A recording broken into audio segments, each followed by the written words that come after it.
بسم اللہ الرحمن الرحیم۔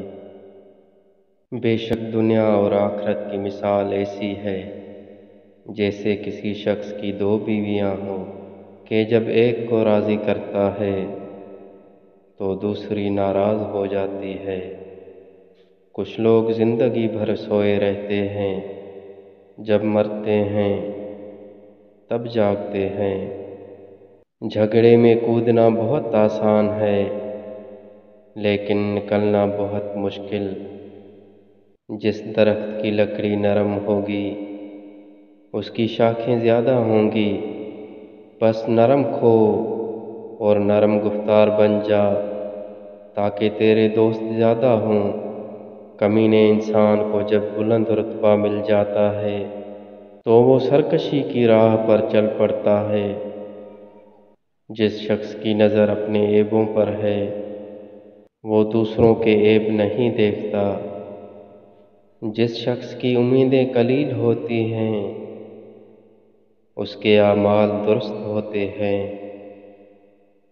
غیبت سننے والا غیبت کرنے والوں میں داخل ہے اور برے کام پر راضی ہونے والا گویا اس کا قائل ہے۔ بخشش کا کمال یہ ہے کہ سائل کو انتظار میں نہ رکھا جائے۔ انعام میں دیر کرنا شریفوں کی عادت نہیں اور انتقام میں جلدی کرنا کریموں کی خصلت نہیں۔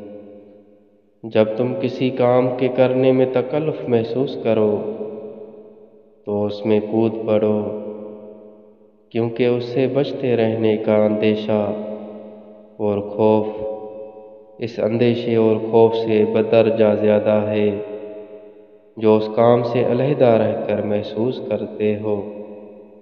وہ چیز جو شمار ہو سکتی ہے کبھی نہ کبھی ختم ہو کر رہتی ہے اور ہر متوقع شے واقع ہو کر رہتی ہے۔ جو شخص شرم و حیا کا لباس پہن لے گا لوگ اس کی برائی نہیں دیکھ سکیں گے۔ غموں کی کانٹوں اور دکھوں کی دھول سے اپنی آنکھوں کو بند کر لو، ورنہ کبھی خوشی سے زندگی بسر نہیں کر سکو گے۔